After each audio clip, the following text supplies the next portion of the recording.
আমি একটি কথা থেকে অন্যদিকে গিয়েছিলাম যে এক ভদ্র মহিলা আমার কাছে এসেছেন ইসলাম গ্রহণ করবার জন্য। আমি তাকে জিজ্ঞাসা করলাম, এফিডেভিট সব কমপ্লিট করেছেন এবং আইনি সমস্ত পদক্ষেপগুলো শেষ করেছেন, বললাম যে আপনি ইসলাম কেন গ্রহণ করবেন? যারাই আমার কাছে এই টাইপের আসে আমি জিজ্ঞেস করি, কারণ আমার তো জানা আছে যে বাংলাদেশের আমাদের মানুষের প্র্যাকটিস দেখে তো তার ইসলাম গ্রহণ করার কথা না, আরও ইসলাম থেকে পালানোর কথা। কেন গ্রহণ করেছেন?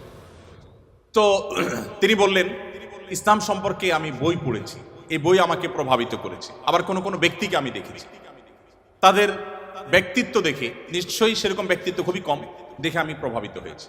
গোটা পৃথিবীতে আপনারা বিশেষ করে পশ্চিমা দুনিয়ার খবর রাখবেন নিশ্চয়ই, সেখানে প্রতিদিন ইসলামে আসা মানুষের সংখ্যা বেড়ে চলেছে এবং পুরুষদের চাইতে মেয়েদের মধ্যে ইসলাম গ্রহণের সংখ্যা অনেক বেশি, প্রবণতা অনেক বেশি। কেন? যেখানে নারী অধিকার নিয়ে এত কথা বলা হয়, নারীদের অধিকার দেওয়ার জন্য এত আয়োজন নেওয়া হয়, এত উদ্যোগ নেওয়া হয়, সেই সমাজে কেন, সেই সমাজের নারীরা কেন ইসলামে আসছে এবং সেখানকার মুসলমানরা কেন ইসলামে আসছে, এই বিষয়টা নিয়ে আমি একটু স্টাডি করার চেষ্টা করলাম। আমার কাছে দুটি জিনিস পরিষ্কার হয়েছে। নাম্বার এক, তারা কোরআন পড়ে। যারাই ইসলামের পথে এসেছে তাদের বেশিরভাগ মানুষ কোরআন পড়ে ইসলামে এসেছে। এবং ওমর রাদিয়াল্লাহু তাআলার কথা আপনারা জানেন, গোটা পৃথিবীর ইতিহাসে প্রবাদতুল্য শাসকদের একজন, ন্যায় বিচার প্রতিষ্ঠার ক্ষেত্রে দৃষ্টান্ত স্থাপন করা মানুষদের একজন, সে ওমর রাদিয়াল্লাহু তাআলা আনহু। তার ইসলাম গ্রহণের ইতিহাসও আপনারা জানেন। তিনি কিন্তু নবী সাল্লাল্লাহু আলাইহি সাল্লামকে হত্যা করার দায়িত্বে নিয়োজিত হয়ে সে দায়িত্ব পালন করার জন্য যাচ্ছিলেন। প্রতিমধ্যে তিনি তার বোন ভগ্নিপতির কণ্ঠের তেলাওয়াত শুনেছেন। এই ঘটনা বিভিন্নভাবে বর্ণিত হয়েছে, আপনারা জানেন। সেই তেলাওয়াত তাকে এতটা প্রভাবিত করেছে যে তিনি হত্যার পরিবর্তে বরং মুহাম্মদ সাল্লাল্লাহু আলাইহি সাল্লামের কাছে হাত দিয়ে তার হাতে ইসলাম গ্রহণ করেছেন। তার মানে কোরআন সামান্য একটু শোনার পর তার ভিতরে এরকম প্রভাব পড়েছে। আপনাদেরকে আরেকটা গল্প শোনাতে চাই। তুফাইল ইবনে আমর আদ-দুসি একজন বড় মাপের কবি ছিলেন ইয়েমেনের। শুধু বড় মাপের নয়, আমরা জাতীয় কবি বলি, তখনকার জাতীয় কবির কালচার ভাবে ছিল না, যদি থাকতো হয়তো তিনি ইয়েমেনের জাতীয় কবি থাকতেন তখনকার। তুফাইল ইবনে আমর আদ-দুসি, দুস ওনার গোত্রের নাম। উনি যেহেতু বড় সাহিত্যিক এবং কবি ছিলেন এবং সেই সময়ে কবি সাহিত্যিকদের অনেক কদর ছিল, বড় বড় রাজদরবারগুলোতে কবি সাহিত্যিকদেরই পদচারণা সবচেয়ে বেশি ছিল এবং সবচেয়ে বড় পুরস্কারগুলো তারাই জিততেন।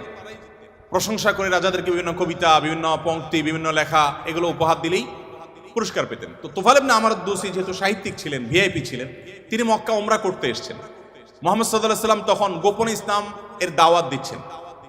মক্কায় আসার পর তার বন্ধু বান্ধব যারা মক্কায় ছিলেন কবি সাহিত্যিক, তারা বললেন, দেখো আমাদের এখানে তো একটা লোক, তার কথা শুনলেই মানুষ তার জাদুতে আক্রান্ত হয়ে যায়, বাপদার ধর্ম ছেড়ে দেয়। তো তোমার ব্যাপারে আমরা আশঙ্কা করছি যে তুমি এরকম অবস্থার মধ্যে পড়তে পারো। তাহলে একটা বুদ্ধি হলো, তুমি কানের মধ্যে তুলো দিয়ে রাখো, দোনো কানের ফুটো এমনভাবে বন্ধ করে দাও যে তুমি ওমরা যখন করবা, তওয়াফ করবা, সাই করবা, এই টাইমে যাতে ওই ভদ্রলোকের কোনো কথা তোমার কানে না আসে, অ্যাটলিস্ট এই সময়টা তুমি এভাবে একটু পার করো। তিনি তাদের পরামর্শ অনুযায়ী দোনো কান বন্ধ করে ফেললেন এবং তিনি ওইভাবে কিন্তু ওমরার কাজ শেষ করলেন। একটা পর্যায়ে তার মনে হলো যে আমি এত বড় সাহিত্যিক মানুষ, বুদ্ধিজীবী মানুষ, পড়াশোনা করা মানুষ, একটা মানুষ কথা বলবে আর আমি গলে যাব, ভুলভাল বললেও আমি সেটা মেনে নিব, আমি তো এত অর্বাচীন না, আমাকে এত ভয় কেন পেতে হবে? তিনি কানের তুলো খুলে ফেলে দিলেন এবং এরপর তিনি হারামের কোন এক জায়গা থেকে কোরআনের কিছু আয়াতের অংশ বিশেষ তার কানে আসলো। আসার পর তিনি সাহিত্যিক মানুষ, বুঝলেন যে এটা তো এই মানের ভাষা, এই মানের সাহিত্য, এটা তো কোনো মানুষের রচনা হতে পারে না, বা এই ধরনের রচনা তো আমি আগে পড়ি নাই, এটা তো একটু ব্যতিক্রম মনে হচ্ছে। তিনি তখন মুহাম্মদ সাল্লাল্লাহু আলাইহি সাল্লামকে অনুসরণ করতে শুরু করলেন। পেয়ে গেলেন আলী রাদিয়াল্লাহু তাআলাকে, সম্ভবত আলীরই তেলাওয়াত শুনেছেন। তখন আলী রাদিয়াল্লাহু তাআলাকে বললেন, দেখো আমাকে তার কাছে নিয়ে যাও, মুশকিল হলো আমার বন্ধু বান্ধবরা দেখলে তো আমার জাত যাবে, বা তারা আমাকে এমন আছে টর্চারও করতে পারে, তাহলে এক কাজ করো, নিয়ে চলো। আলী রাদিয়াল্লাহু সামনে সামনে যাচ্ছেন, উনি পিছিয়ে পিছিয়ে যাচ্ছেন। যে পরে তিনি ইসলাম গ্রহণ করলেন এবং তিনি অনেক টর্চারের মুখোমুখি হলেন। তার মাধ্যমে ইয়েমেনে ইসলাম ঢুকে প্রথম ব্যক্তি ইয়েমেন থেকে ইসলাম গ্রহণ করা। আমি আপনাকে 50টা ঘটনা শোনাতে পারবো যে মানুষগুলো ইসলাম গ্রহণ করেছেন শুধুমাত্র কোরআন স্টাডি করে, কোরআন পড়ে। আমি আপনাদেরকে আজকে আহ্বান করে যেতে চাই, বাই চান্স মুসলমান আমরা যারা আছি, আমরা একটু ইসলামটাকে বোঝার চেষ্টা করি, আমরা ইসলামটা একটু জানার চেষ্টা করি। আমরা অনেকে মনে করি কোরআন হাদিস এগুলো হুজুরদের সাবজেক্ট, এগুলো শুধু ওনারা পড়বেন, আমরা শুধুমাত্র হুজুরদের মুখের দিকে তাকিয়ে থাকবো আর শুনবো। আপনি সেই ধর্মের অনুসারী যে ধর্মের প্রথম নির্দেশ কিন্তু নামাজ পড়া নয়, যে ধর্মের প্রথম নির্দেশ কিন্তু রোজা রাখা নয়, যে ধর্মের প্রথম নির্দেশ হলো ইকরা, তুমি পড়ো। আপনি সেই ধর্মের মানুষ যেই ধর্মে আপনাকে জ্ঞান ভিত্তিক দিন আপনাকে গ্রহণ করতে বলা হয়েছে। আল্লাহ সুবহানাহু ওয়া তাআলা কোরআনে বলেছেন ফাআলাম আন্নাহু লা ইলাহা ইল্লাহ। ইমাম বুখারী রাহমাতুল্লাহ আলাইহি কোরআনের পর সবচেয়ে বড় বিশুদ্ধতম আপনার ব্যাখ্যা গ্রন্থ, সেখানে আল্লাহ রাব্বুল আলামিন যে কোরআনে আয়াতে বলেছেন এর আলোকে ইমাম বুখারী রাহমাতুল্লাহ একটা অধ্যায় রচনা করেছেন। আপনারা জেনারেল ব্যাকগ্রাউন্ডের মানুষ, আপনাদেরকে আমি কিছু এমন তথ্য দিতে চাই যেগুলো হয়তো আপনাদের জানা নেই, এবং সেটা এই জন্য দিতে চাই যে মুসলমানদের জ্ঞান বিজ্ঞানের চর্চা কোন লেভেলে ছিল, বিজ্ঞান তো বটে, সাধারণ জ্ঞানের চর্চাও কোন লেভেলে ছিল। ইমাম বুখারী রাহমাতুল্লাহর যে বুখারী শরীফের কথা আপনারা শুনেন, এই বুখারী শরীফ এটার যে শুধু ইয়েগুলো আছে, টাইটেলগুলো আছে, অধ্যায় এবং পরিচ্ছদের যে শিরোনামগুলো আছে, শুধু এই শিরোনামগুলোর ব্যাখ্যায় ভারতবর্ষের লেখক আছে, সারা ওয়ার্ল্ডের অন্যান্যগুলো বাদই দিলাম। শাইখুল হাদিস জাকারিয়া রাহমাতুল্লাহ আলাইহি ভারতের সাহারানপুরের উত্তরপ্রদেশের, তার লেখা আত-তারাজম ওয়াল আবওয়াব আছে। আপনার এই টেবিলের এই মাথা থেকে মাথা পর্যন্ত হয়ে যাবে সবগুলো ভলিউম রাখলে। এতগুলো ভলিউম ভর্তি কিসে? শুধুমাত্র সহিহ বুখারীর শুধুমাত্র যে টাইটেল বা শিরোনাম আছে তার ব্যাখ্যা। এবং এগুলো এতটা একাডেমিক এবং এতটাই আপনার ডিপ নলেজের বিষয় এবং এলমি বিষয়, একাডেমিক বিষয়, যে আপনি যদি এখানে প্রবেশ করেন তাহলে আপনি এটার ভেতরে শুধু ঢুকতেই থাকবেন এবং সামনে আগতে থাকবেন। এটা আমাদের ঐতিহ্য। যাই হোক, তো ইমাম বুখারী রাহমাতুল্লাহ আলাইহির একটা অধ্যায়ের শিরোনাম ছিল এরকম যে তিনি লিখেছেন বাবুল কাউলি বিল ইলমি, বাবুল ইলমি ক্বাবলাল কাউলি ওয়াল আমালি বি। অর্থাৎ সে অধ্যায় এখানে রচনা করা হচ্ছে যে অধ্যায়ে প্রমাণ করা হবে ইসলাম কোনো কথা বলবার আগে, কোনো কাজ করবার আগে মানুষকে সেটা জানার নির্দেশ করে। অর্থাৎ আগে জ্ঞান অর্জন করো, তারপরে তুমি করো। ইভেন আল্লাহ সুবহানাহু ওয়া তাআলা কোরআনে বলছেন ফাআলাম আন্নাহু লা ইলাহা ইল্লাহ, আল্লাহ ছাড়া সত্যিকার ইবাদতের উপযুক্ত আর কেউ নেই, এই কথার জ্ঞান তুমি অর্জন করো। দেখুন, আল্লাহ সুবহানাহু ওয়া তাআলা কিন্তু বিশ্বাসের কথাটাই বলছেন, কিন্তু জ্ঞান দিয়ে বলছেন। তার মানে তুমি জানো কেন আল্লাহ ছাড়া সত্যিকারের কেউ ইবাদতের উপযুক্ত থাকতে পারে না, কেন একাধিক স্রষ্টা থাকতে পারে না, কেন তুমি সেই জিনিসটা জানার চেষ্টা করো। কেন বলতে আমি এখানে আল্লাহ সুবহানাহু ওয়া তাআলা দর্শন জানতে নির্দেশ করেছেন তা নয়, আল্লাহ বলেছেন যে এই বিষয়ের স্বচ্ছ ধারণা এবং ইলম যেন আমাদের মধ্যে আসে।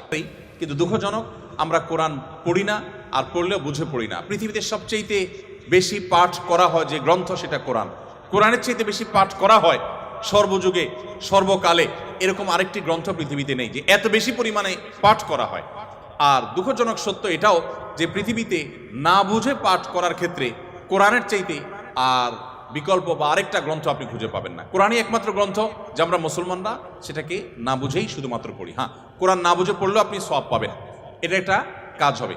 না বুঝে পড়লে কি লাভ হবে আমরা অনেকে বলি। আজকাল আপনারা জানেন অনেক টেকনোলজি আবিষ্কার হয়েছে, আপনারা টেকনোলজির লোক, যে একটা সিম্পল জিনিস আমাদের সবার হাতে হাতে আছে, স্মার্টফোন।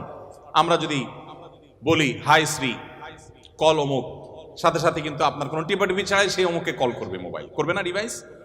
এখন তো আপনার আপনি কোনো রুমে বসে বলছেন যে গরম লাগছে, এসিটা অন হয়ে যাবে। আপনি জাস্ট বললেন, নির্দিষ্ট শব্দ উচ্চারণ করলেন যে আপনার কাছে গরম লাগছে, এসিটা অন হয়ে যাবে। আপনি বললেন যে না এখন শীত লাগছে, তো এসিটা কমে যাবে, বন্ধ হয়ে যাবে। টেকনোলজি এই পর্যন্ত চলে গেছে, যা আপনি বলছেন সেটা সে ক্যাচ করছে এবং সেই অনুযায়ী কাজ করছে।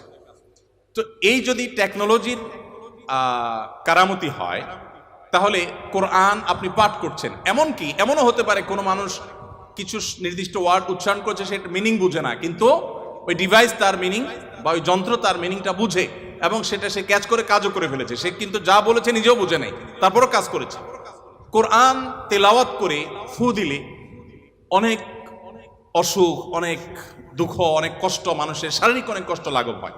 কিভাবে হয়?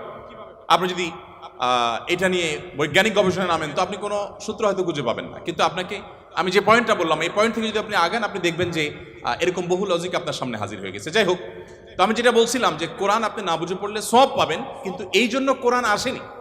আল্লাহ সুবহানাহু ওয়া তাআলা কোরআনে বিভিন্ন জায়গায় বলেছেন লিয়াদাব্বারু আয়াতি, এই কোরআন দেয়া হয়েছে তোমাদেরকে যাতে এর আয়াতগুলো নিয়ে তোমরা গবেষণা করো, তোমরা যাতে ভাবো, তোমরা যাতে চিন্তা করো, তোমরা যাতে ভাবনার জগতে প্রবেশ করো। তো এই কোরআন ভাবনা বা গবেষণা তো অনেক পরের কথা, এর কথামালা তো আমাকে আগে বুঝতে হবে। আমি আজকে অনুষ্ঠানের মাধ্যমে আপনাদের সবাইকে উদাত্ত আহ্বান রাখতে চাই, আসুন কোরআন শুরু থেকে শেষ পর্যন্ত একবার অন্তত পুরো কোরআনটা আপনি ধীরে ধীরে অল্প অল্প করে 5টি আয়াত করে 10টি আয়াত করে আপনি পড়ুন এবং বোঝার চেষ্টা করুন। কোন একজন সাহাবী বলেছেন শুধু সূরা বাকারা পড়তে তার কয়েক বছর লেগেছে। আমরা তো 2-3 দিনে কোরআন খতম দিয়ে ফেলতে পারি, তাই না? তার শুধু সূরা বাকারা পড়তে টানা কয়েক বছর সময় লেগেছে। কি করেছেন তিনি? প্রতিটা আয়াত পড়েছেন, এ সম্পর্কে জেনেছেন, ভেবেছেন, এখান থেকে তার নেয়ার কি আছে সেটা নিয়েছেন, নিজের মধ্যে ইমপ্লিমেন্ট করেছেন, দেন তিনি সামনে অগ্রসর হয়েছেন। এভাবে এগোতে গিয়ে তার একটা সূরা শেষ করতে কয়েক বছর সময় লেগে গেছে। কোথায় আমাদের কোরআন অধ্যয়ন? আমি আপনাদেরকে বলেছি, এখনো পৃথিবীতে যারা ইসলামে আসছে, পশ্চিমা পৃথিবী বলুন, আমাদের এই অঞ্চলে বলুন, তাদের নিয়ে আমার যে সামান্য পড়াশোনা বা ঘাটাঘাটি আছে, সেটার আলোকে আমি নিশ্চিত হয়েছি অনেকখানি যে তারা বেশিরভাগ মানুষ আমাদেরকে দেখে তো আসার প্রশ্নই ওঠে না, কারণ আমাদের মুসলমানদের মধ্যে এমন কিছু নেই যেটা দেখে সে ইসলামে আসবে, ম্যাক্সিমাম মুসলমানদের অবস্থা। কিন্তু তারা ইসলামে এসেছে কোরআন পড়ার পর। ফ্রান্সের একজন পলিটিশিয়ান, তিনি কট্টর ইসলাম এবং মুসলমানদের সমালোচক ছিলেন এবং বিদ্বেষ পোষণ করতেন রীতিমতো। আমি একসময় আমার ফেসবুক প্রোফাইলে তাকে নিয়ে অনেক লেখালেখিও করেছি। বেশ কিছুদিন আগে আমার অফিসে এক ভদ্রলোক আসেন, রিটায়ার্ড আর্মি অফিসার, আমাকে প্রসঙ্গত বললেন যে এরকম এক ভদ্রলোক ফ্রান্সে ছিলেন, এই নাম তার, তিনি ইসলাম গ্রহণ করেছেন এবং তিনি একটা বিষয়ে অ্যাডভাইস করেছেন। আমি একটু কৌতূহল হয়ে দেখলাম, আমার এর আগে জানা ছিল না, ভিডিওটা ভালো করে দেখলাম ইউটিউবে, দেখলাম যে সেই ভদ্রলোক যিনি ইসলাম এবং মুসলমানদের কট্টর সমালোচক ছিলেন, তিনি একটা সময় ইসলাম গ্রহণ করেছেন। আমি জিজ্ঞেস করলাম যে তিনি ইসলামে আসছেন কি কারণে? তো তার বক্তব্যই শুনলাম, তিনি বলছেন যে আমি ইসলাম এবং মুসলমানদের ত্রুটি ধরার জন্য আমি কোরআন পড়া শুরু করলাম। কোরআন পড়তে পড়তে পড়তে আমি যতই এর ভেতরে প্রবেশ করলাম ততই আমি কোরআনের কাছে সারেন্ডার করতে বাধ্য হলাম, আমি কোরআনের কাছে নিজেকে সমর্পণ করতে বাধ্য হলাম। তো আলহামদুলিল্লাহ, তিনি যেভাবে ইসলাম গ্রহণ করেছেন এবং আলোকিত হয়েছেন কোরআন দ্বারা, আমার বিশ্বাস আমরা যদি অ্যাজ এ মুসলিম আমরা পড়াশোনা করি মুসলিম হই, আমরা বুঝে শুনে মুসলিম হই, আমাদের ইসলাম গ্রহণটা যদি বাই চান্স না হয়ে বাই চয়েস হয়, অর্থাৎ আমরা জেনে শুনে মুসলমান হই, তাহলে সেটা আমাদেরকে অনেক বেশি উপকার দিবে। আপনারা অনেকে জানেন কবরে বা আপনার আলমে বারজাক, কবর না বলে বলতে পারি আমরা আলমে বারজাক, মৃত্যুর পরবর্তী যে জগৎ, সেখানে মানুষের দেহাবশেষ যেখানে যে অবস্থায় থাকে সেখানে কিছু প্রশ্ন হবে। এই প্রশ্নের মধ্যে শেষ সম্পূরক প্রশ্ন থাকবে, মা আলামাকা ও মা আদরাকা, তুমি কোত্থেকে জানলে, কিভাবে জানলে? তার মানে ইসলাম চায় আমি যা জানবো ইসলামের কথা, সেটাও জ্ঞানভিত্তিক জানবো এবং গ্রন্থভিত্তিক জানবো, জেনে শুনে আমি বিশ্বাস করবো। আল্লাহ আমাদেরকে সে তৌফিক দান করুন।